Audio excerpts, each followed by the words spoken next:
All right, we are live, back in the den again, with my good pal here, Sensei Rams House is what I like to call him, and so yeah, we're just going to kind of be talking about the Lions, the 49ers game, and just about anything that probably the viewers talk about, and anything that Rams House wants to talk about.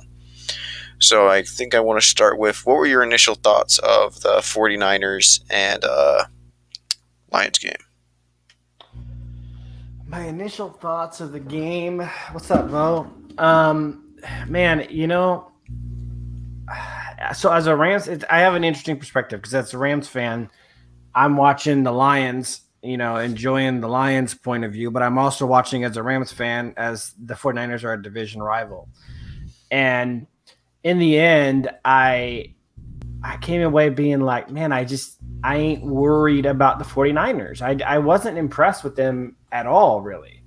And that game was so winnable. I guess that's the biggest like issue and thing to like look out for, right? Or like that kind of a bummer is that the opportunity to go 1-0 was very real, and obviously it's not going to happen now. But it was definitely possible, and yeah, I guess that's the biggest thing is it just was like obviously a tale of two halves for both ends of the for both sides of the ball, but I saw a lot of positives. I think that I'm intrigued by for sure. Oh yeah, I definitely was someone who kind of thought this game was a bit more positive. I mean, the first half I will admit was a bit rough, but I love the finish at the end, and I didn't I think there was a lot of promise. The defense I think was a major thing, not so much as the offense, but yeah. Yeah, I thought there was good and bad on both sides of the ball. Honestly, Oh, yeah. Well, the O line was a bit of a disappointment versus the 49ers. I kind of feel idiotic because I kind of trashed on the 49ers a bit, but then they kind of, well, to be fair, we didn't have Decker, but Matt Nelson and all that got destroyed. didn't have Decker, and there was some aspects of the entire thing that were like there was even in the O line who struggled. There was good and bad as well. So yeah, I would say there's a lot to be positive about and stuff to be negative about as well. Hmm. Personally, I do think that there's a couple things that I haven't seen like any Lions YouTubers kind of talk about, and that's how good Tracy Walker played. That's kind of like the big thing that I noticed is Tracy Walker had, like, what was it, 7 tackles and then I think a sack, and he honestly I thought was pretty consistent, and no I one thought talked Tracy about Walker was the best player on defense by quite a bit. it. Um, well, yeah, I thought he was good. I thought Flowers was very solid. He didn't really make a lot of plays. I think he made two or three standout plays, but he doesn't really make a lot of mistakes. That he generally plays his role well. I mean, that's not something you want to hear from a guy getting paid as much as Flowers. That like his best aspect was that um, he didn't make a lot of mistakes. He kind of plays his role, but you want somebody who gets paid that much money to do more than just be solid. Mm-hmm. 100%. What up, Doctor Detroit and Rob Swift? I wonder if he's related to DeAndre. So, so Rob asks, how about Amon-Ra St. Brown's debut? LOL. Smith. I like the run game by the Lions. McKinley's back in the practice squad. Okay. So I wouldn't expect. Um, I'll go from the bottom up. I wouldn't expect McKinley to be getting any real burn with the main team anytime soon, maybe ever, unless there's some major injuries. Um, the run game was excellent, and as there's kind of a dual aspect to that because the play design of the run game is absolutely a work of art. Um, After reviewing the film extensively, I can tell you that Anthony Lynn's run game design is wonderful. About Amon-Ra St. Brown, so I'll share something with you guys if you want. That So Amon-Ra had a couple things. Number one, Obviously, he didn't have a great end of the day. Now, he did have a solid catch of like, I don't know, 20 maybe. They got Yeah. called back due to a holding penalty on Jonah Jackson. Goff escapes the pocket because Jonah Jackson gets beat. He escapes to his left and throws a dart to Amon-Ra St. Brown on the sidelines. He catches it. That obviously is negated by penalty. So there was a little bit more than that. But let's see. I'm going to pull this up real quick and share my screen. Where's this share screen button? Is that a thing? I Yeah, I see it. can you do it? Okay, cool. Okay, so this is a website called Player Profiler. I don't know if you can put it up. Oh, I don't know why. Why did it? It's sharing your screen. Oh, Oh, no. Is it my screen? No, that's my screen. Hold on. I shared the wrong thing. oh, okay. I have two screens. Ah. Okay, there we go. Let's try now. Okay, so this is a website called Player Profiler. It's one of the many sites I use for stats. No website's perfect. No website's information is perfect. Everyone kind of has disagreements about certain things, but this is one of the ones that I use for some of these more efficiency stats like that. And this is the one thing that I was disappointed with with him on Ron St. Brown. His target separation was only 1.5 yards, which is pretty low in the grand scheme of things. This is one of the things that I thought has been, hey, what's up, Go Lions? That I think was a main issue. Amon-Ra St. Brown's target separation was 1.5. And then if we go back up here, so this is two of the main guys that we had going for us on Sunday. Quintus Cephas' target separation was 1.67. Both of those are not good at all. So there was an issue getting open for these two guys. Now, one of the guys who did a pretty good job getting open is Trinity Benson. Not great, but you'll see target separation of 2.83 is pretty good. I wouldn't pay attention to any of their ranking numbers quite yet. They're not very accurate early on this season like this because it's only been 1 week. But 2.83 is not bad. And there's no way to like look up. I don't think there's any way to look up like a lot of people to see kind of. No, there's not like a section that has like a lot of stuff. I don't think. No, so what I can do is take you to Next Gen Stats, which charts this. The issue with Next Gen Stats is that they have like minimums, and a lot of the Lions receivers didn't meet the minimum, so they do separation as well. And you can see here, Quintus Cephas, they have met 2. Player Profiler had him at 1.6. And then the next guy though is Trinity Benson at 2.8, and Player Profiler had them at 2.8 as well. So pretty similar to that. And then actually the best was TJ Hawkinson at 3.7. So there was a bit of an issue in the with guys like Cephas and Brown getting any separation at all. If you look at it, if we go back up to the top, Cephas is like near the worst in the league at separation in week 1. In fact, I see a little friendly name here, Kenny Galladay, who didn't get much separation. So the I think that was one of the main issues is separation was tough. There was a lot of pressures. Goff played, I wouldn't say Goff played a great game. There was definitely a difference between Goff in the first half, Goff in the second half. And it wasn't the coverage as much as it was Goff's mechanics and the way he was executing in a more up-tempo, faster offensive game plan. So interesting. In fact, I don't think Tyrell Williams. Let me see if just so we could kind of cover them. Who else we can cover is Khalif Raymond. Raymond actually seems to have gotten some good separation for most of the game. 3 yard separation, which if we compare it to other people, it's not like elite, right? It's just above Trinity Benson, which is basically around league average. Because people get a lot of like 4 or 5 yard separation. Like Kittle was at 4.5 yard separation for the game. In fact, if we find Debo here, Debo was pretty 4 yard separation. See, like they got some really good. Antonio Brown 4.3. So like 3 is not like elite, but it's doable. Well, it's good for a tight end too. I was talking about Khalif Raymond at 3.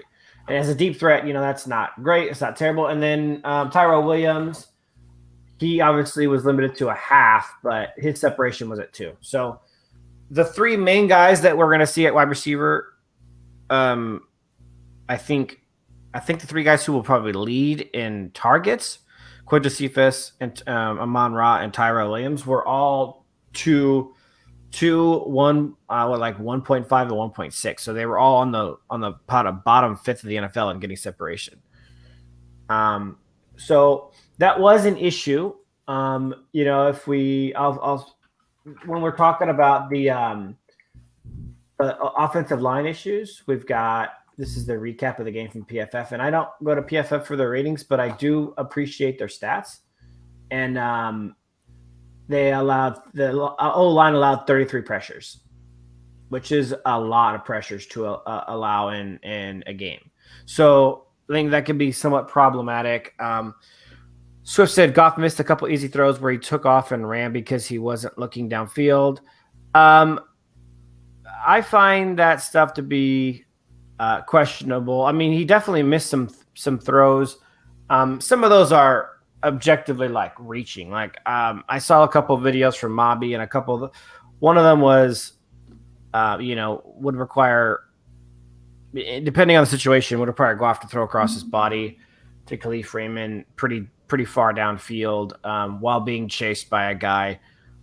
Possible, yes. A super smart decision, maybe not. Especially if Goff kind of makes up his mind to get out and call the play done. If someone gets open after the fact, that's a different story. And then a couple of the plays that Mobby posted were incredible reaches where guy was not really open and he was claiming he was open. So I will get into that, but yeah, I think there was a lot left on the table by virtually everyone, to be honest with you.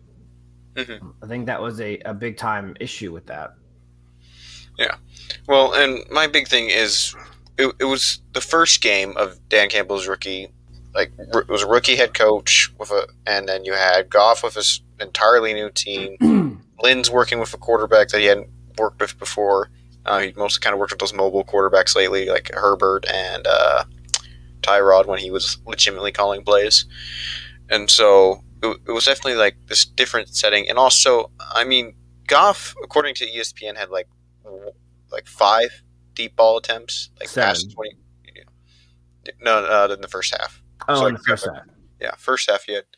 According to ESPN, 5. I don't really know if I agree about their. I don't think it was 5, but I think I don't know where that number comes from. He had 7 on the game, and he definitely attempted 4 in the second half. So I would say 3 is probably closer to accurate. Yeah, and so either way, I feel like it's not like Goff wasn't willing to like not throw the deep ball, like I see a lot of people talking about. I think the idea that Goff wasn't comfortable in the first half is fair. Whether it be new offense, new teammates, etc., chemistry issues, or Goff thrives in a faster, more up-tempo offense, and it was pretty slow going in the first half. I think there's a lot of things that kind of play into that. He definitely didn't look very comfortable. He also was getting pressured pretty heavily. So I will say there's a lot of factors involved. I wouldn't excuse his first half performance as that's kind of where my viewpoint generally stands. Is I don't think Goff played well in the first half, but I think there was drop passes, there was pressures, there's a new environment with a new team, with new teammates, with new front office, new head coach, new building, everything. So there's circumstances that helped aid Goff in struggling in the first half. So I don't think it's fair to blame him only, but it's fair to say he struggled in the first half. I don't think that's a crazy thing to say. Yep, and it's very true. I mean, even when me and you were kind of like talking on Discord when the game was first happening, we were just like, he's kind of just being solid, and that's it. And then the second half was the touchdown drive at the end of the first quarter was a good drive overall, and there was definitely some uncomfortability. So we'll have to find out if that's just Goff, who Goff is now. Like, we don't really know for sure because there was an uncomfortability last year. Is Goff that guy now? Is it because he's more comfortable in a fast tempo offense like he played in the second half? Because the second half wasn't just the idea that they were playing prevent defense or other things, Goff was 100% much more in rhythm in the second half, running that quick strike offense. Everything about his mechanics, his footwork, his pocket awareness, his how fast he was throwing the ball physically, how fast he was making decisions. It was all better in the second half. So it wasn't simply an issue of he's more comfortable. I think there's definitely an aspect of that. Mm-hmm. Yep, and I also just think that if I remember correctly, I talked to a couple 49ers fans. The 49ers have actually had some decently good success against Goff historically. And so this was a team that kind of like already knew him, and so he was already kind of in this different environment. Yeah, this is the best game Goff's had against the 49ers since 2018 by quite a bit. Robert Saleh really had his number. Mm-hmm. So I'm not quite off the Goff train yet. I don't think I will be till if he's unless he just sucks till like the entire season. But I thought there were some promising stuff, and there's definitely things I think you need to work on. But overall, it was largely a defensive game in my opinion that kind of hurt, especially that secondary. I was kind of surprised how bad they were. But yeah. So the next comment from Dr. Detroit, he says Sewell needs to stay at left tackle. Man, move Decker and trade him when you get the right price. Yeah, let me find that real quick. So I do agree Sewell should stay at left tackle. However, I don't agree with trading him. Having bookend left tackles is great. This is actually set up well so that they can pay one guy, have one guy in a rookie contract, and you can reevaluate at the end of Sewell's rookie contract when Decker's contract is basically ending. I think having bookend left tackles is a great idea, and I think the price is right. So I wouldn't trade him. I think Decker is capable. I mean, when I watch Decker's film, he looks like a right tackle to me. The fact that he's been so successful at left tackle is a little bit surprising considering he looks like a right tackle. And so I think Decker could actually be – I think Decker's ceiling at right tackle is higher than Sewell's, and I think Sewell's ceiling at left tackle is higher than Decker's. I think the best overall move for the Lions' future is to keep Sewell at left tackle and have Decker at right tackle. Yeah. Well, and Decker actually played right tackle for a full season at Ohio State, and then he kind of went in and mostly went switched to left tackle and later on. So he's been right tackle during most of his younger life, so he knows kind of that spot a bit. So there's that hope. Mm-hmm. And then what else? Rob Swift says Goff missed a couple easy throws when he took off and ran because he wasn't looking down the field. I think we kind of talked about that a bit. Yeah, I kind of mentioned that. I think some of it's fair, some of it's unfair. That's really all that there needs to be said about it. I don't think all the ones that have been pointed out that he missed someone downfield are fair. He's in situations that are really difficult to deal with, and making a play in that scenario is like highlight worthy. Awesome. So if someone doesn't make a highlight worthy play, that's not necessarily a negative. It's just less than so. Mm-hmm. Don Burr says, I don't see us winning this game. Secondary probably gets torched, but I hope I'm wrong. So, yeah, it's I think it's possible they played a really bad first game. The scheme was a lot of the problem against the 49ers.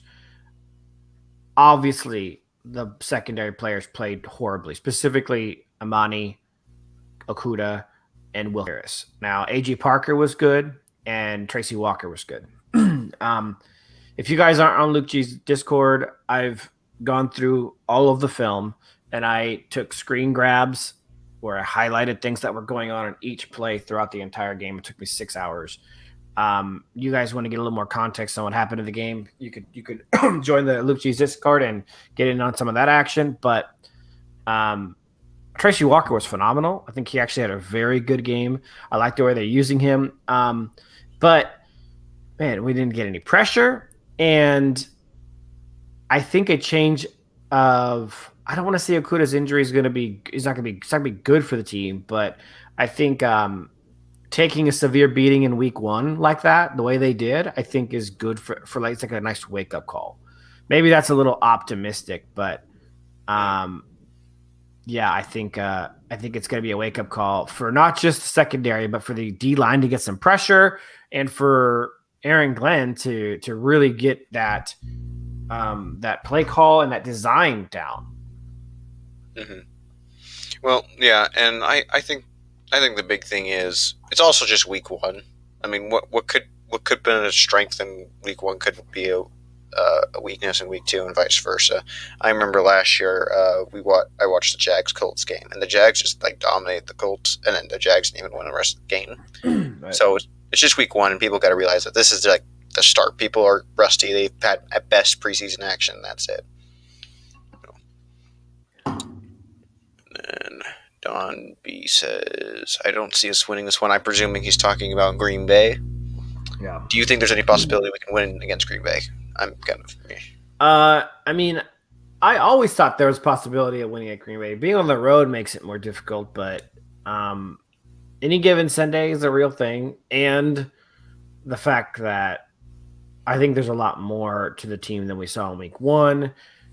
But mainly, not mainly, but in assistance to that is the injury to David Bakhtiari and Zadarius Smith, two of their top 4 players, top 5 players, realistically. Not just two of their top 5 players, but really their bookend on the D line and their bookend on the O line. So you're talking about trench warfare, all that kind of stuff, and their trenches have been severely wounded. Mhm. So it makes a difference. It definitely makes a difference. For sure. And also, I mean, let's not act like the Packers also didn't get completely like destroyed week one. I was kind of surprised by that. I had the Packers winning, but I'm wrong, I guess. And so there's always the possibility of like a game just kind of surprising us every week. And I think we could, but we definitely need to have a better secondary, considering the fact that Aaron Rodgers is the quarterback. And then here,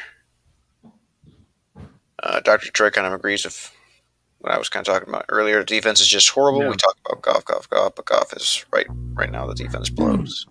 I mean, yeah, Goff will do things better, but the defense was the main issue. I think I agree with that. Mm-hmm. I don't watch college football yet. Yeah, I don't. Yeah, I'm same here. Do you think Goff should have played more in the preseason? Yeah, I think probably everyone should have. That was healthy. Yeah, Um, I agree. the first half of that game looked similar to the preseason game, where it was just it was like they were trying to just have long drives. And if the defense does its job, even to any degree, those long extended offensive drives that end up in points are really really good. But they didn't, so it wasn't. Go Lions says my main receiver starters that are Cephas Khalif with a heavy rotation at slot with 1-2 breathers, Saint Brown, Kennedy, and Benson. I think My Benson's time to Tom. my starters, well, man. See, it's rough for me. I'm not huge on Khalif yet, although he did a couple nice things. I'm big on Benson. Cephas did a couple nice things. I want St. Brown to get playing time, but he didn't really necessarily earn it for me yet. Um, I think I would keep it to those 4 though. Cephas, Benson. Oh, you know who else I could play? Man, I would love to see some Kadero Hodge. Is he out for this game or is he healthy? I don't know. I think David Kumar said that he was healthy on the little injury report. Let me look it up. Yeah. It says he's wait, hold on.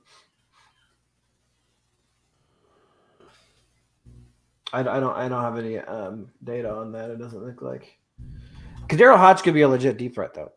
So Mhm. But yeah, he was definitely a player that at first I was like not happy about that we got, but now I'm like, yeah, this guy should be good. Kadero Hodges is on the injury report.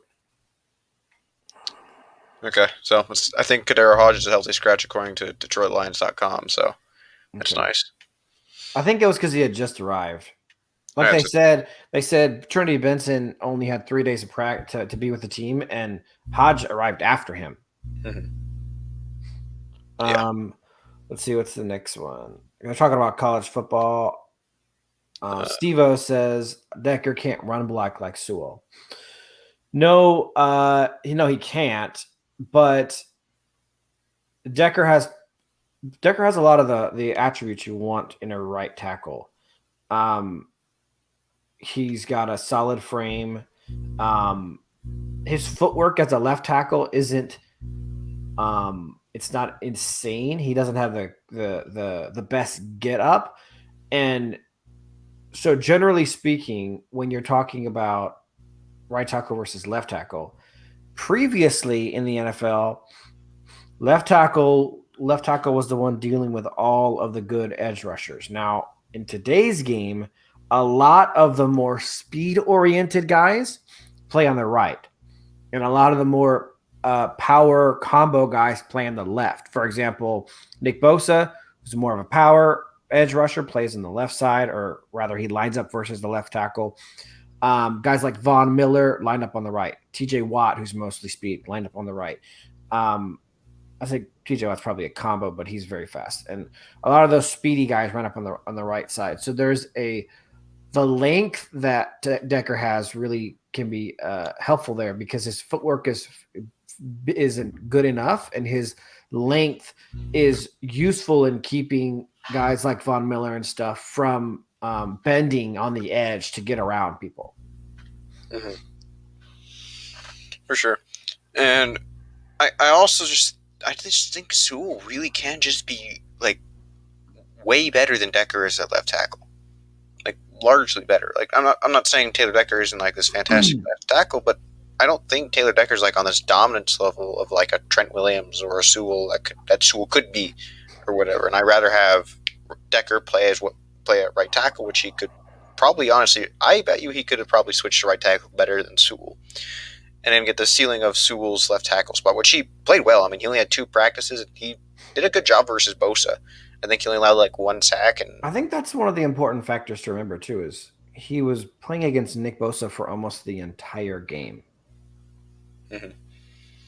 Oh yeah, and he did good. I mean, he had 2 bad plays, I would say, maybe 3. I remember from the film thing. Dr. Detroit says cool moving to right tackle. Decker's a pass blocker. Yeah, I think Decker's he's an all around kind of tackle for me. Mm-hmm. And I like Don Burr's comment. He said, "I don't think Decker will really trip up moving to right tackle as asked by this staff."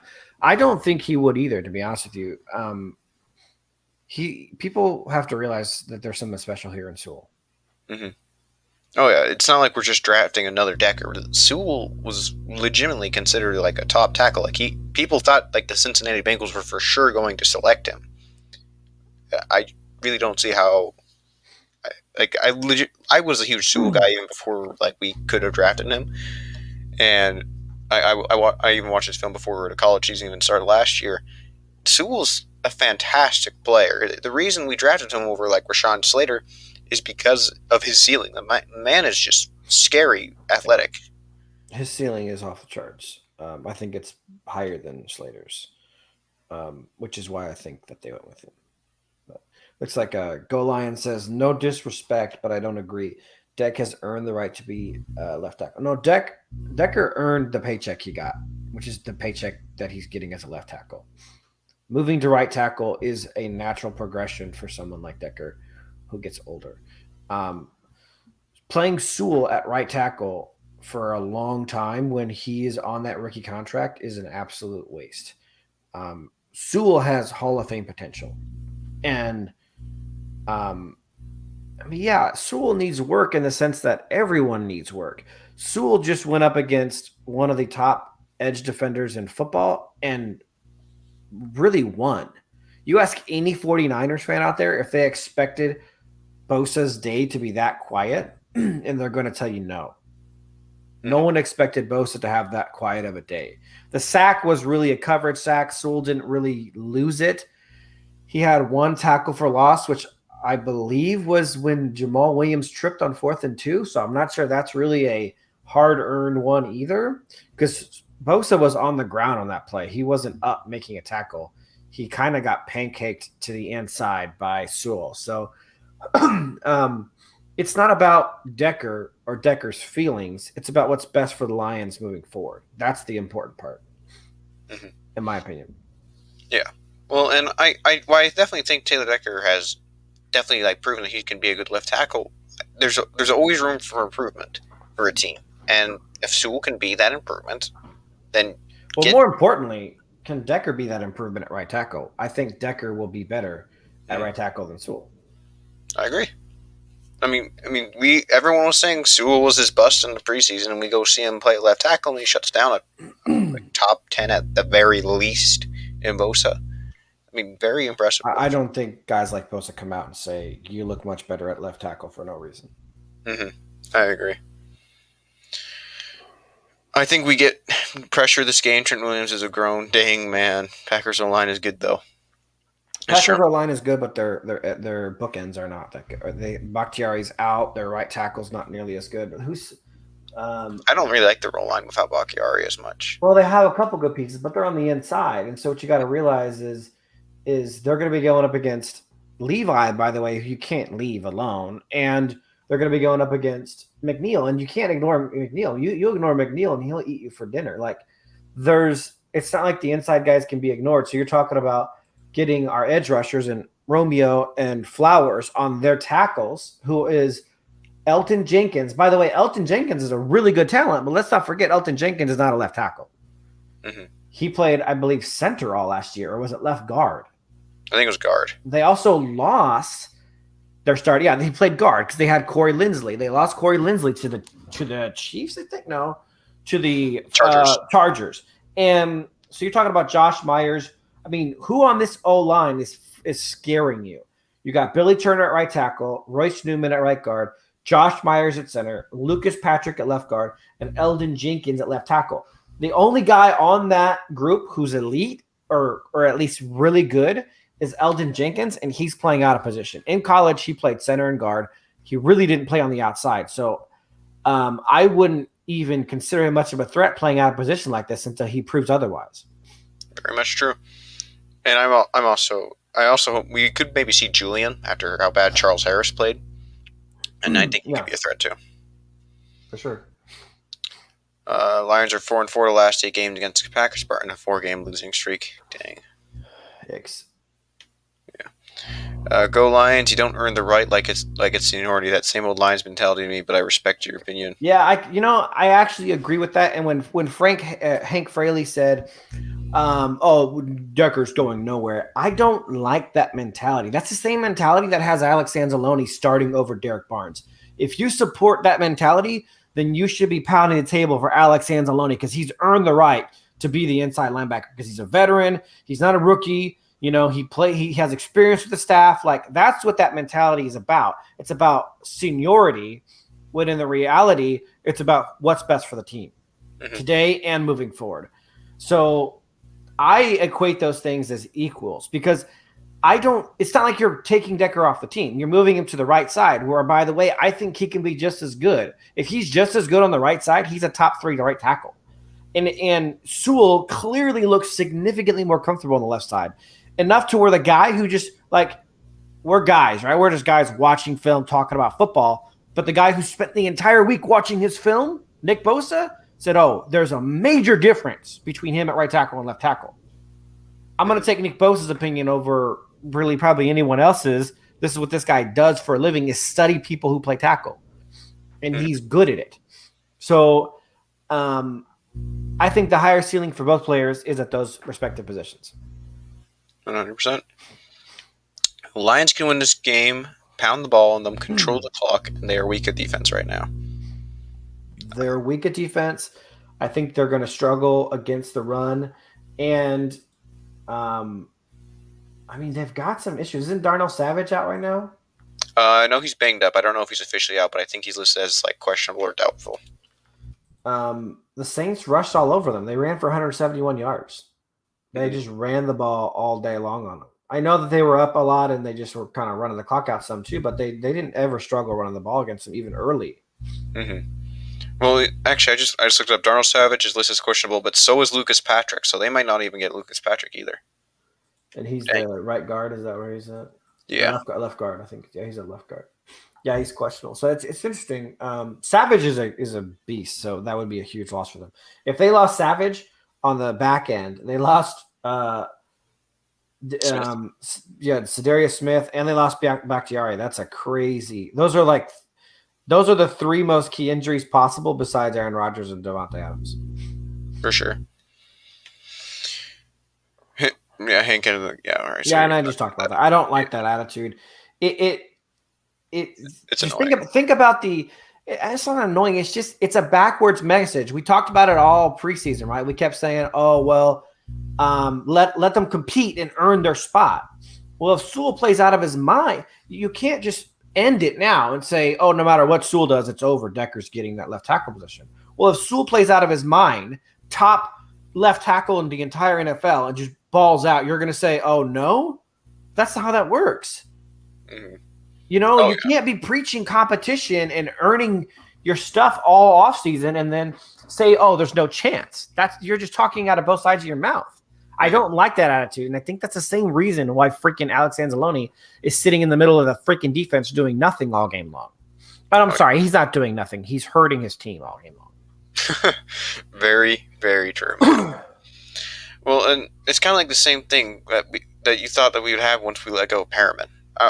When he was playing bad and getting injured all the time, they were like, "Oh, we'll next man up because of competition." So I don't know why we're not just giving Sewell a spot, because it's like you said, it's not like we're taking away Decker. We're putting him in a spot where he honestly might even play better. Well, and we're also not doing it yet. Like, let Sewell show over the next few weeks. It's not that I don't agree in doing it now, but saying it won't happen no matter what is idiotic. That doesn't make any sense. Oh yeah. Super Saiyan Lions. Oh, sorry. Yeah, go ahead. No, go ahead. Okay. Super Saiyan Lions fan says also get Trinity Benson more involved and Raymond. I'm very big advocate for Trinity Benson. I was like huge when we got him. I was so happy. Yeah, I'm both of them more involved as well. I would love to see Kadero Hodge in the game too. I'm a big fan of his. He was with the Rams. I've seen a lot of him. He's a super talented player, so I'm hopeful that they get him some opportunities. Mm-hmm. Well, Benson could have had himself a pretty solid day because he had that touchdown throw that Goff could have had to him. But then and he didn't play till the second half, so. Mm-hmm. So it's going to be interesting what he does now. He's probably going to get a week and more playing time. Right. If he ends up becoming a good player for us, that's a heck of a trade by Campbell and Holmes. Yeah, for sure. If Sewell puts together 3 or 4 games, okay, we kind of talked about Sewell a lot. Go Lions. Once Sewell puts a few games of dominance, there'll be too much pressure for Dan to tell Hank. Kadero Hodge said, "Oh, hey, you have a supporter in there, Rams." Yes. Let's go. You actually totally changed my mind on him too, because I actually was not happy when we got Hodge, because I was like, we just got another Raymond, but then you totally He's a big body guy who can really fight for that ball. Really exciting. Well, he's fast for his size too. He's very fast. Fast, big, athletic. He's got a whole package. If he can put it together, Kadero Hodge could be a really solid player. Hey, what's up, One Pride? Oh yeah, One Pride. Let's go. My man's is on here. Hatter's House says Sewell. Okay. Yeah, okay. If you do that, I'll tell you, if you do that, you're going to ruin Sewell's career. I will promise you that. If you keep him on the right side till Decker's gone, Sewell's career will be ruined and will be a waste because you don't draft a guy who has Hall of Fame potential and put him on the right side. Mm-hmm. It's like putting Joe Thomas at the right tackle or something. You just don't do it. Yep. Levi's a full go. It's good. Yeah. St. Brown had a couple plays called back because of penalties. I can only think of one. St. Brown had one big play, and Quintus Cephas. So when people talk about Goff not going deep, it's not attacking. Goff had 2 deep passes that were completed that were called back due to penalties that were not, and they're not his responsibility. Mm-hmm. So Cephas was one of them, which pissed me off because Cephas got shoved out of bounds, and they go, "Oh, he walked out of bounds and walked back in." I'm like, "Well, he was shoved, quite clearly shoved with 2 hands." So that's kind of silly. Mm-hmm. And I'll tell you what. So real quick to Dr. Detroit's point, after watching the film and going over it, in fact, Luke and I were up last night for 4 hours watching film and talking about it. And there's some plays that they do with Sewell as the primary run blocker, the running plays, most of those really big chunky run plays that they got against 49ers. Sewell was first he was opening the door by shoving the line over, and then he pops into the second level and picks up a guy. Dude, Sewell was phenomenal. If you guys can pop into the Discord, Luke's Jesus Discord, I did 6 hours of reviewing film, posting screenshots with pointing out, highlighting different things that were going on during the plays. And Sewell looked so good in film. Oh yeah, he's honestly, and honestly, I would say some of those run plays that he made, like that first run that we were reviewing, that Sewell like knocked out like 3 players by just pancaking them on that Jamal Williams run. He's a monster. And then he got up and went to go block another player. I know. Right? He like clears the whole lane open, and then he goes and blocks a guy at the second level, a linebacker. It's just like, bro, you took out 3 D linemen, and you took out 4 people in one play. That's phenomenal. Oh, yeah. Okay, guys, remember how you guys were telling me D Ford was washed and we were going to beat the 49ers? I don't think...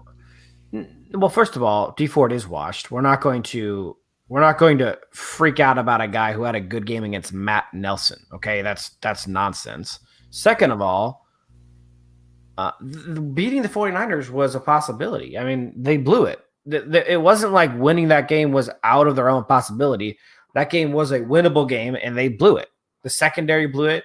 The receivers blew it. Goff blew it with the pick 6 and with some of his tentativeness and his what seemed like nervousness in the first half. Like, the team blew it, but the talent level is there, and the talent level is there to beat a team like the 49ers. And with some better play calling and some more cohesion in this team, that's an absolutely doable win. And that's all that you can really talk about before a game is like, you can't predict what's going to happen exactly, but the possibility of winning that game was 100% real. Oh, it was very much real, and much less the fact that honestly, like the team just started to like kind of honestly click at that second half. I don't know what it was, but we just started to go out there. People were catching, the receivers were getting open and catching the ball. Goff looked a lot more sharp. I was honestly like, I don't know what happened that second half. Do you know what they adjusted? Like, did they change scheme? Offensively, they changed a lot of things. Offensively, they switched to a faster tempo offense with Goff just significantly more comfortable in. It wasn't your imagination. Goff had better mechanics, better footwork, more decisiveness, faster passes, everything that a quarterback does, better pocket awareness, better pocket movement, everything that a quarterback does, Goff was better at in the second half. And it wasn't because they were in prevent defense. It wasn't like he was just picking apart a prevent defense. Those things don't improve against a prevent defense. Like, you don't get better pocket awareness. You don't go through your reads faster. Goff plays better in a faster tempo offense. That doesn't mean you're passing more. You could run a lot in a faster tempo offense. But the speed of the tempo is important. And it doesn't even mean that you're playing fast. It doesn't mean that you're sprinting to the line and trying to get the plays off fast possible. It just means that the tempo that is set by the quarterback, obviously with the direction of the offensive coordinator, is what it is. And when it's faster paced, Goff definitely plays different. Mm-hmm. Well, I definitely think that there's an underrated part is how good the running backs played too. I thought Swift and Williams had a fantastic day, and that's going to be nice if Goff can start getting like a better chemistry and work with those receivers, plus Hawk, and then those running backs. Goff has himself some potential to have some pretty explosive plays each game. Talking about college, I've not done any draft film study at all. Ghost Gunner says Decker got his left tackle money, so I think he'd be good. Yeah, I think that's as far as Decker's feelings. I mean, he just got a massive left tackle payday. I think he's going to be good. It's by the time his next paycheck comes around, he's going to be quite a bit older. He'll be 32 years old. I think being at right tackle at that point in his career, because of his lack of athleticism, will be a good thing for him overall. 100%. Let's see. Go Lions says Cincinnati missed big on Sewell big time. I agree. I thought it was a stupid decision. I mean, Jamar Chase did well. And again, making your quarterback comfortable, whatever that looks like. That's my bottom line on it. Yeah. Should they have taken another line? Probably, but making your quarterback comfortable is the most important aspect in that whole deal. Well, I believe Burrow, from what I heard, Burrow asked for Chase, if I even remember, though. Right. Yeah, I mean, it makes sense. And they hooked up pretty well in the first game. Yep. To be fair, it was Minnesota, who both me and you kind of said we're going to be trash defensively, so we'll see what happens there. Yeah, big game's a big game. It's true. It doesn't matter if Decker is good at it; he needs to do what's best. Okay. And let's not stress about it. Decker is that guy. I don't know why everyone's stressing out like, oh, Decker's going to be upset. No, he's not. Decker is an ultimate team player. When have you ever heard Decker do or say anything that wasn't team oriented? Like that, I feel like people are really they're both praising Decker while also slandering him. They're like, "Oh, Decker's too good to be moved, and he'll never stand for it." Like, no, Decker's a good guy. Like, just give him his props. He's a really good left tackle. He's a really good dude. He's a really good team player. And if he's asked, I don't have a doubt in my mind that he'll switch to right tackle. This dude's been practicing with Sewell. You don't think he sees Sewell special? He sees Sewell special. Oh yeah. Well, and he hasn't even gotten asked about it. I think the only person who's made a comment about it was our own line coach. So I just think there's a big possibility. I'm not saying I'd fire Frank Haley for that, but I'd fire him, and then I'd go hire freaking Aaron Cromer. He's a better line coach anyways. Oh yeah, I wouldn't mind that if our line struggles the entire year. Steve-O says I can see Sewell as a difference maker left tackle. He really is, dude. He's not. He's not He's not even your ordinary left tackle. The way he blocks in the run game, he could take out 2, 3, 4 people in one play. Is just. It's phenomenal to watch. And I'm not saying it's just Sewell. It's the scheme also, but the scheme works because there was a guy like Sewell executing it, and it's really cool. It's really great to watch on film. Mm-hmm. Don says, listen, ask Decker to move to the right for the betterment of the team. If not, then get 2 first-round picks. I don't know. Decker would not be 2 first. I don't know. He's not going to be 2 first-round picks, but he is tradable after the season. I mean, people are like, oh, no, you can't trade him. It's too expensive. That's actually not that true. You could trade him for $10 million dead cap after the season. People are saying, "Oh, it's 24," but there's something called here. I'll share my screen. Okay, so there's something called a post June 1st trade designation, and if you can see my screen here in a second, this is Taylor Decker, and so I am. Let me preface: I do not think this is the correct route to go. I think keeping Decker at right tackle is the best possible move for this team moving forward. But if they did decide to trade him, if they just released him, a precinct one release is $24 million. But if they do a post June 1st trade, which is just a designation, you can trade him whenever you want, but you're designating the trade to go through as a post June 1st trade. The dead cap for 2022 is $3.9 million. The dead cap for 2023, the next year, is 10. So it's 14, right about 14 million dead cap overall, but you do save 15 million in 2022. So it's actually not the end of the world.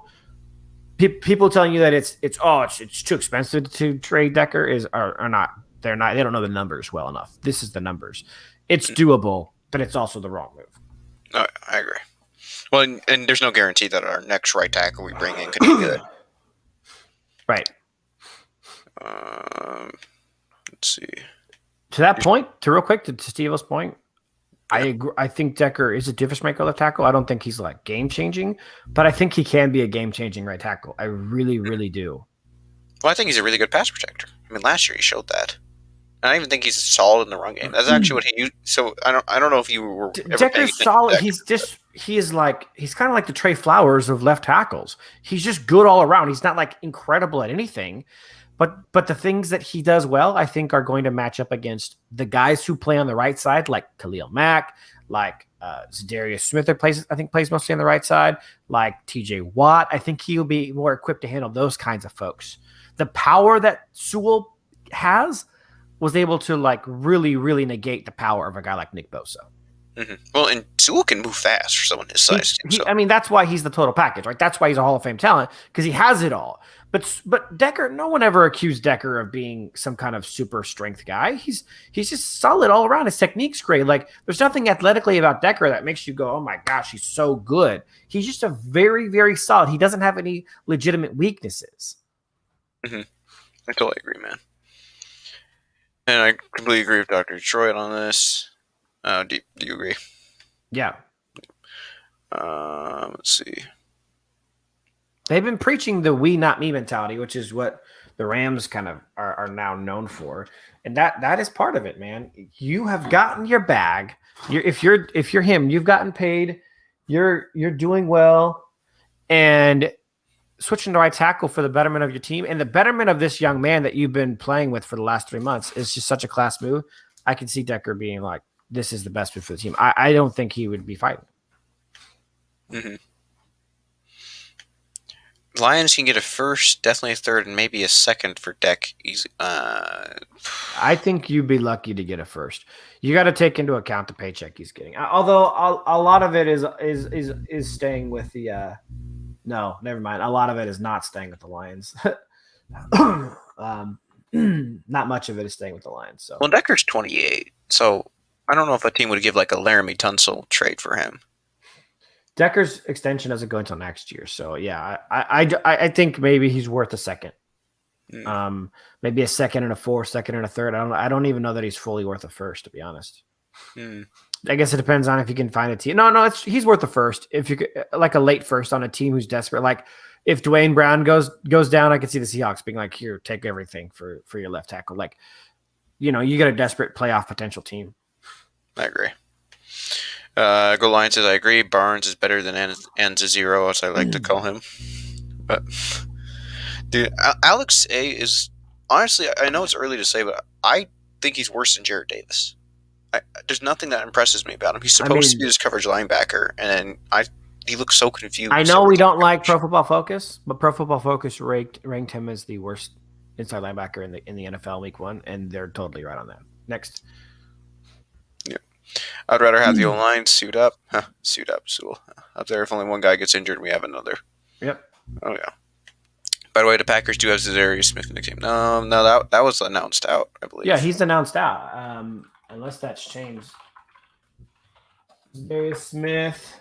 No, Za'Darius Smith is on IR. He's not playing for the next 4 weeks. Yeah. Yeah. I think he's probably thinking like Preston Smith, the other Smith brother. Yeah, but he's not the good Smith. Oh yeah.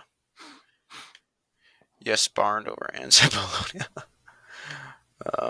Imagine Sewell will be when he's 25. Oh yeah, I don't even think about it, man. I would feel bad for opposing pass rushers. But imagine if Sewell when he's 25, he's played right tackle his whole career, and then he gets asked to move to left tackle. It's an unnecessary thing to do to a guy that's that young and that talented. Mm-hmm. We can draft a fast running back and actually have a lane to run and not get hurt. I don't know. Swift's pretty dang fast. Doesn't he run like a 4.4? He's fast. He's not very quick. I mean, yeah, you're sure. I don't think it's necessary. I think the 2 running backs you have now could service you for the next couple of years at least. Oh yeah, 100% agree. Let's see what else is. Ghost Gunner. Yeah, the idea of trading Deckers backwards. Agree. Yeah.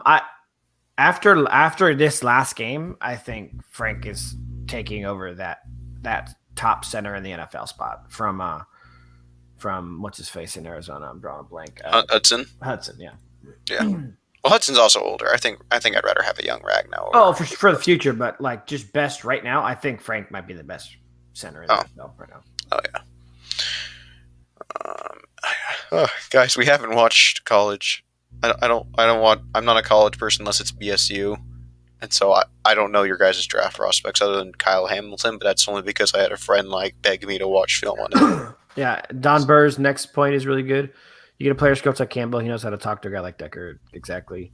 Mm-hmm. Well, and I think people got to realize is these people were totally they seem to they want to go through a wall for Campbell. I guarantee you, if that was Jim Caldwell, Jim Schwartz, or Matt Patricia, the Lions would not have come back that game. That score. Yeah. And I mean, considering the fact that these players are willing to go, a lot of teams wouldn't have come back on that. By the way, that doesn't happen in football very often. A team's 28 points down and is seconds away from potentially tying it up in the fourth quarter. That almost never happens. It's actually extremely rare. To act like that didn't mean anything is nonsense. Oh yeah. So obviously these players are very motivated by him, and I'm very excited to see what happens with Campbell when the more this season goes along. Oops, I actually lost where I was at. Chat Dr. thing. Detroit says no. It actually, so he's talking about that's the ultimate goal, Dr. Detroit. If he could be a top tier right tackle, and you can have literally 2 top 5 tackles on the bookends, bro. That's and then you have Frank in the middle. It almost doesn't even matter who you put at guard. Not that you can have a weak link in the chain, but they're so helped by the talent around them that it's so much easier to be good in that situation. Mm-hmm. I agree. Jonah Jackson. Oh, go ahead. I also just think because when we were watching the film yesterday, Big V, someone who completely struggled last year, he did fine that game. But when our right tackle was doing bad, that's when I noticed Big V would also do bad. And if both our tackles are going to do better, that's when our guards will do better. And so I'm just excited to see what happens there. Yeah, I think Man, I think Big V could shine next to Decker. I think they actually have like complementary strengths. Mm-hmm. Oh, yeah. How do you think Jonah Jackson played against the 49ers? I've seen some good run blocking, but I think he struggled in pass protection. Hey, that was my analysis too. Yeah, basically that's it. I mean, he was decent in run blocking. He had some big time problems in pass pro. He let up a lot of pressures. Which is really weird because that was like his thing coming out of college is not being Yeah. good in run blocking, but being good in pass protection. So that's hilarious. What's up, David? Oh, we got Dave put up new. Wow. He just called us noobs. Yeah. Wow. This line to me is comfortable rushing, not as comfy pass blocking. I agree. I mean, the numbers totally support that as well, Dr. Troy. 33 pressures in the first game of the season's rough, but I think they're going to improve on that. Mm-hmm. Well, also I remember I think it was that Fan Man, and he shared that little thing that we were like the second most efficient run blocking team. So that's definitely up there for us. Walker, I don't know who that is. Didn't Decker have his best year at left tackle last season? Yeah. Yeah. Yeah. Pretty much, yeah. I'm not saying Sewell can play left tackle or Deck is automatically left tackle when healthy. I'm just saying he played well. Okay, I'm just going to go through. If there's something I missed that you want to talk about, kind of put that in there. But, yeah, keep scrolling. Yeah, because everything's kind of about the college for Decker. We've already talked about. Here's one. Goff showed he could be a killer in the red zone, so tired of McVay bailing him out in favor of the run. Hey, you talked about this actually last. McVay bailing on him in favor of the run. Yeah. So, I mean, that's 100% dead on, Howard. That is exactly what happened. Actually, in fact, I'll pull it up for you guys to see. The red zone numbers over the last several years. So let's go ahead and I'll share my screen again for you guys. I'll zoom in so you guys can see it well. Well, let's go to the 2017 season real quick. There you go. So 2017 NFL red zone passing stats. There's Jared Goff, second to Tom Brady with 23 touchdowns, 74 attempts, 0 interceptions, 58% completion. I mean, one of the top red zone quarterbacks in football in 2017. Then we go to 2018. Jared Goff goes up to 96 attempts. Completion percentage, I know it looks not good compared to these guys, but in the grand scheme of things, it's actually that people literally are throwing sub 50% in the red zone. 57% is one of the higher numbers. If we sort by attempts, you got 57, you got 56, 47. I mean, 51 with Deshaun Watson. There's a couple of really high guys like Drew Brees and Andrew Luck and Patrick Mahomes. 47? What? Stafford was 47% in 2018 in the red zone, 71 attempts, 14 touchdowns, 3 picks. Jared had 23 touchdowns and 2 interceptions. So still pretty elite season overall. I mean, he's kind of up there and he's top 5, top 10 in every category. Then we go to the 2019 season and his numbers go from 96 attempts to 70. And he's 18-0. His completion percentage goes up to 65%, which when you look at it as far as like attempts go, he's like literally the number one guy. Look, see the completion percentage is all plummeted in the red zone. The highest guy in the top 10 is Jared Goff at 65%. Yep. Well, and that was always kind of his thing. Is he's also really good at third downs and red zones. Yeah. So again, but you see his attempts drop by 26. And then in 2020, Jared's attempts plummet to 53. 66% completion percentage if you sort it, and you kind of get guys who have like enough attempts like Aaron Rodgers, Lamar Jackson, and then it's Jared Goff third in completion percentage right here. 15 touchdowns, 1 interception, still elite numbers. In fact, if you look at that by attempts, for example, like, or actually look at it by touchdowns. Like, look at this. You got Jared up here with 15 touchdowns on 53 attempts. Derek Carr, 15 with 78. Stafford, 17 on 66.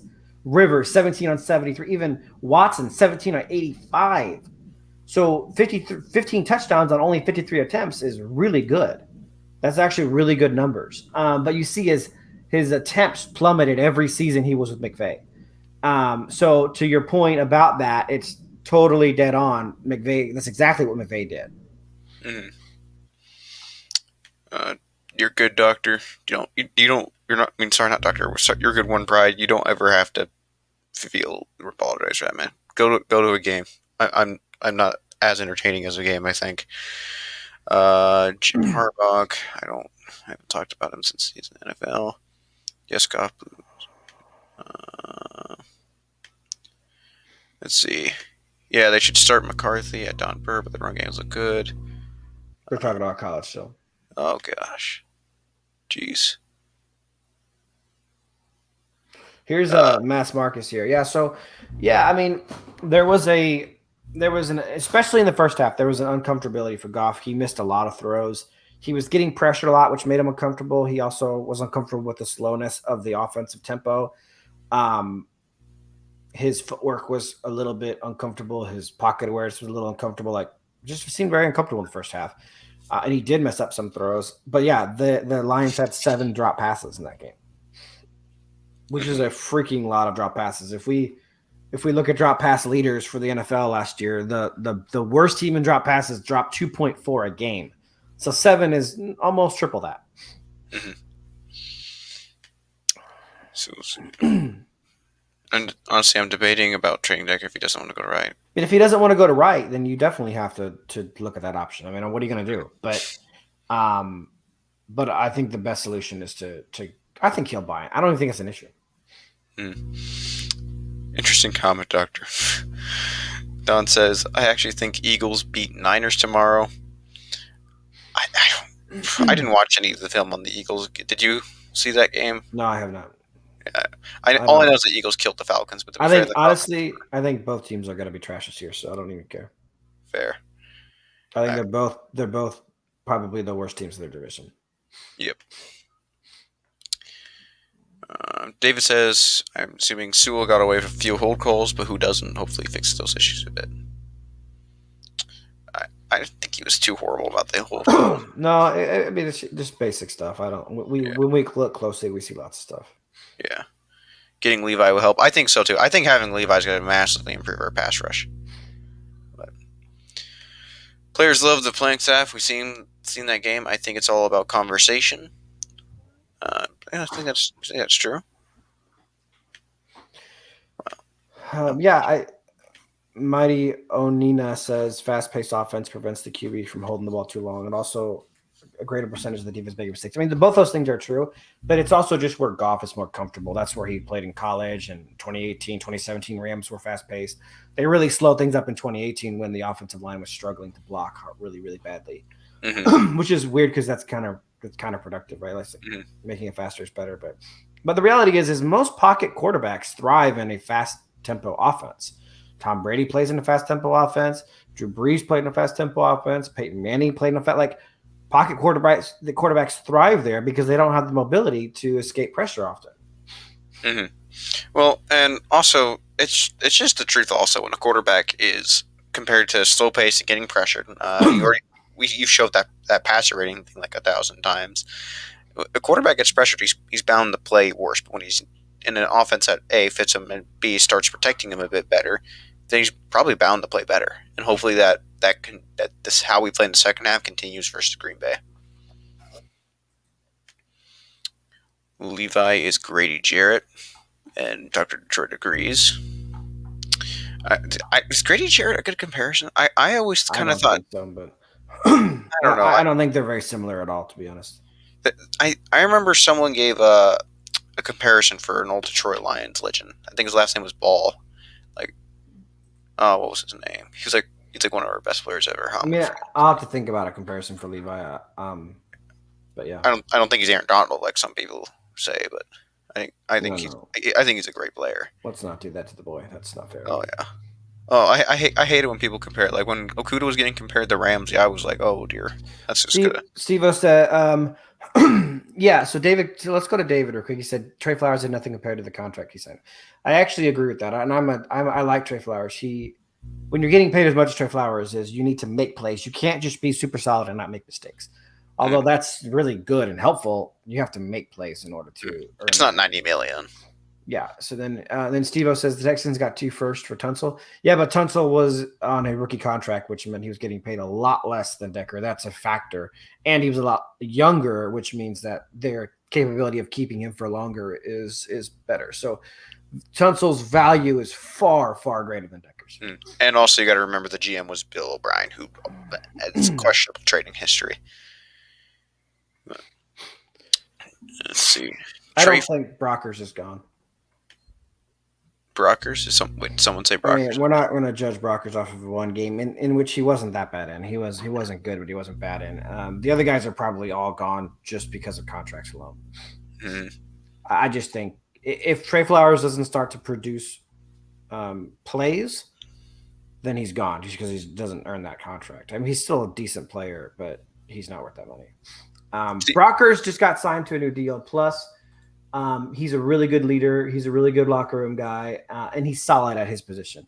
Mm-hmm. He's just not going to take over games, which he's not getting paid to take over games. Yeah, but he never did. I don't. Right. Yeah. Now Nick Williams, on the other hand, I really hate that we. They're all gone. I bet money they're probably all gone after this year. Oh yeah. Big V might be out as well. I think that's fair. I think it's pretty much regardless of how good he plays because you can. He's not. I mean, let's be honest. I think guard is his natural position, but he's not going to be an elite guard by any means. He could be solid, but even a solid guard is not worth that contract. If you guys want to, what's his name? Logan Sundberg? No. What's Big V's real name? Vitae? I don't know his first. It's like hollow. It's. Hold on, I'm looking at it. So here, I'll share my screen with you guys, and we'll see what it looks like to get out of this contract, because that's ultimately what really matters here. And so, if we get it, if you guys dump him after, I mean, man, Yeah, see, you release him in 2022. You're talking about a 4.2 dead cap. It's not that bad. Mm-hmm. So he's totally dumpable after this season. Yeah. So that's very, very real possibility. I mean, honestly, I'd start Logan Stenberg just because of the cost savings. I mean, the cap is a real thing. You know, if you can get cap savings, use it elsewhere, like maybe a receiver or something like that. And Logan Stenberg is going to give you similar production, if not better. It's like, why not? Oh yeah, and I'm also a big Stenberg fan. Hey, if we can shore up the old line this year and have a bookend tackles, and you can have an insurance for injury. If Decker is that good, that's Yahtzee. If you get a couple good picks, that's bingo. Yes, sir. Yeah. Any game we win, I think we beat Cincinnati. I think you're going to beat a lot of teams. I mean, yeah. I made a prediction. You guys want to see my prediction? I can pull it up if you want. Sure. I don't know how well it started in week 1, but I have the Lions going 9-8. But I could show you the actual like game by game predictions. I did have them beating the 49ers. I have them losing to the Packers and the Ravens, but Bears, Vikings, Bengals, Eagles. I mean, those are all winnable games. I don't have any debate about that. Bears again. I have them splitting with the Vikings, beating the Cardinals. I can actually see them beating the Cardinals even more if Barnes is the starting inside linebacker at that time. Falcons, Seahawks, and the Washington football team. So not too bad. Yeah. Well, it's going to be interesting. I'm just saying, I wouldn't mind if we beat the Ravens. It'd be kind of funny. I mean, they're weak right now. This is the time to knock them out. Yeah, especially with that no running back core right now. I mean, what they're. I mean, I guess they got Latavius Murray, but it's not like he's a game-changing running back. So, let's see. Don Burr says we also signed Rick Trasher for lots of money. We knew how that worked out. I don't know. Oh, Rick Wagner. That's who he's talking about. Yeah. Go down to the Preston Smith comment by One Pride. One Pride. I mean, they don't have Zadarius Smith. No, keep going. For a few comments after that. Oh, it is. Preston Smith was a beast in 2019. It's been non-existent ever since. Yeah, so I don't want to harp on PFF as like a end all be all, but it's a good enough source to kind of like look at times, and I think his PFF grade pretty much almost every year besides that 1 year were not good. Mm-hmm. In 2020 he was 53, which is garbage. 2019 he was 66. 2018 he was 76. 2017 not loading. But yeah, he's really had one good season and then mediocre or worse than mediocre. Mm-hmm. I mean, honestly, he was never that great of a run stuffer for most of his time in Washington, other than like 1 year. So, man, he really struggled last year. Yep. Let's see. There's a lot of stuff beneath that are college stuff. Why are they all talking college? Guys, the Go down to draft is so Dr. far Detroit. away. Go down to Dr. Detroit real quick. He said Goff's red zone was better than Stafford's. I think because they had to respect the run. Go down there. Dr. Detroit. Okay, so let's look at this. Let me share my screen again. Let's look at this for real. So let's look at the Rams in 2019. Averaged 3.7 yards a carry. Remember, his red zone stats in 2019 were off the charts. It was his best season. In fact, I'll just pull it up again.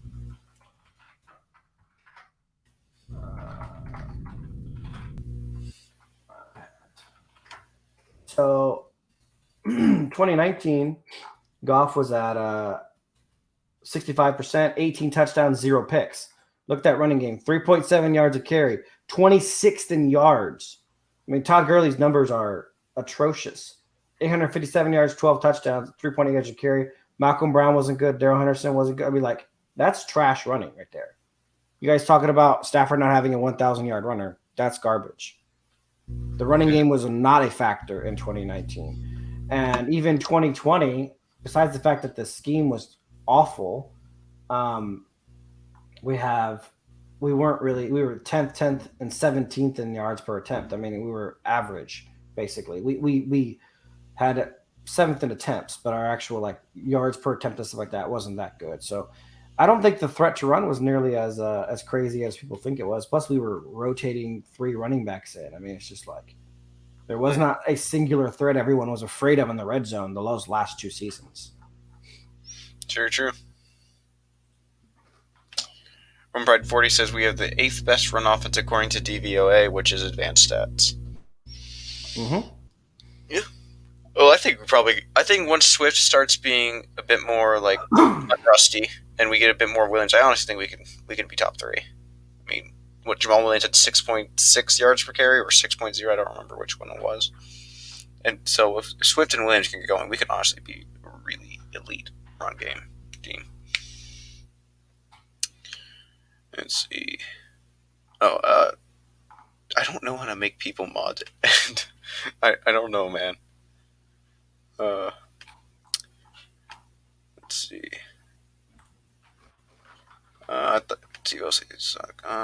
Derek Barnes needs to get more run. We can talk about the deep ball thing if we want.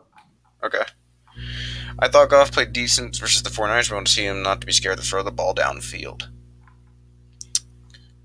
I don't know, man. My big thing is Goff, I think, played solidly well. I mean, he definitely tried to do it. I mean, he had 7th, which was, I think you told me it was 2nd. Well, I'm gonna pull it up. I'm pulling it up on player profile. Look, we could talk about this, but look, this is Jared Goff. You guys can see, although the picture is weird. I don't know why the picture is a midget riding some kind of machinery, but Jared Goff on player profile, and deep ball attempts 7. He threw the ball 7 times, 21 yards, 20 yards or further through the air. 2nd in the NFL. So we could talk about the checkdowns, the lack of a mid-range game, because really that's the issue. There wasn't much of a midfield game. There wasn't much of a mid-range game. There was a lot of throws under 5 yards, and there was 7 throws over 20. The 5 to 20 areas where their passes were really lacking. And to give you guys a perspective on that, how many exactly 20 is? If we look at the Deep Ball Project in 2020, and we go down here and go to this first page. Hold on a second. There's a chart I want you guys to see. I'll make it bigger so we can look at it together. But here it is. So let me pull this image up and blow it up. Okay, so this is all the deep ball passes that were thrown in 2020 by every quarterback in football. So let's compare, for example, to Stafford. He threw 50 deep ball passes. So if we do the math, 50 divided by 16 is 3.1. So Stafford averaged 3.1 passes more than 20 yards through the air in 2020. Okay, we look at the league leader, which I believe is Tom Brady at 88 right here, right? 88 passes. Then we do the math. Can you guys see the calculator? Oh, you can't see the calculator. So 88 divided by 16 is 5.5 deep ball passes attempted per game. So Goff eclipsed the average of the guy who threw the most in all of football last year. So it wasn't the lack of deep ball attempts. It was the lack of attacking the midfield part of the game, the 5 to 20.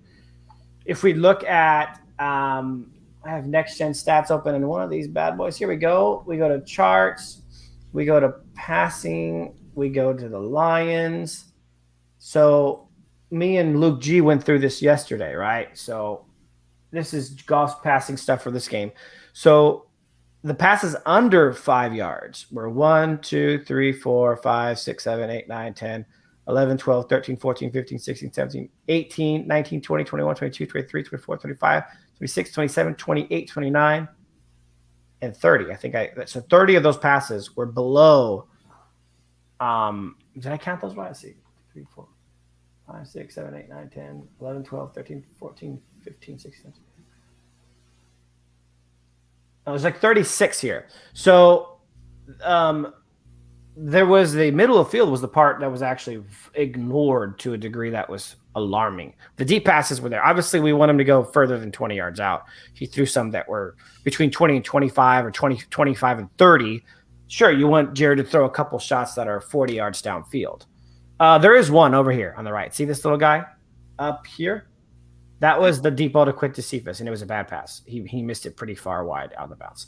But a couple of 30, 40-yard shots downfield is nice, but it's this 10 to 20-yard range that was totally ignored. That's where the work needs to come in. It's not the deep ball.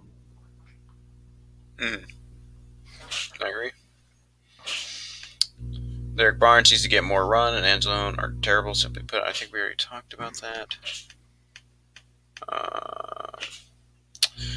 Levi, Ali, McNeil, Barnes get start.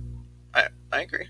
I think honestly our rookies have all kind of shown a bit of promise. Sewell and McNeil. We'll see what happens if he feed to. This is kind of the game to see how much promise he gets, and Levi as well. We got here's Johnny's is in the stream. That's the first time I've seen his name. Jury's out on Goff. He didn't see wide open a couple times. I mean, again, it's. I know what you guys are talking about. You're talking about Mobby's videos, and they're very, very. It's a very hard overreaction on a couple plays that would have been extraordinary for Goff to pull out. That is not a standard play. Goff drops back and a guy's wide open and he's missing them. I'm perfectly fine admitting if that happens. Mobby's plays where Goff's rolling out to his right, getting chased by someone and doesn't throw it across his body 30 yards to Khalif Raymond. That's not exactly a super safe and smart play to make. Is it a play that he can make? Probably so. If it's a play that maybe he should have tried to make, maybe. But we're not talking about Goff missing wide open guys out there that were easy targets. There was pressure involved. There was rollouts involved. There was other stuff going on besides that. Jerry Ball. That's who it was, Sector Detroit. When my Lee McNeil thing from earlier, he was talking about Jerry Ball. That's who I was talking about that I compared him to. Wow, a lot of people have just given up on Goff. Holy crap! How far down are you? I'm like 80% of the way down there. Here's David Kumar talking about Goff. Where's he at? Goff's best game, 5:07 p.m. or for me, anyways.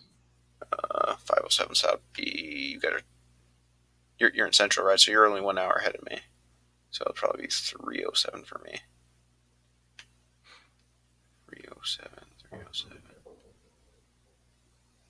I called you. He said, yeah, he said I was his friend. A little further down than that, I think. A little further down than that? Okay. I had 07, if you can see the timestamps on him. He said Goff's best game to me is still the one versus the Saints in the NFC Championship. Mental strength and clutchness was the factor if you take the penalty call out.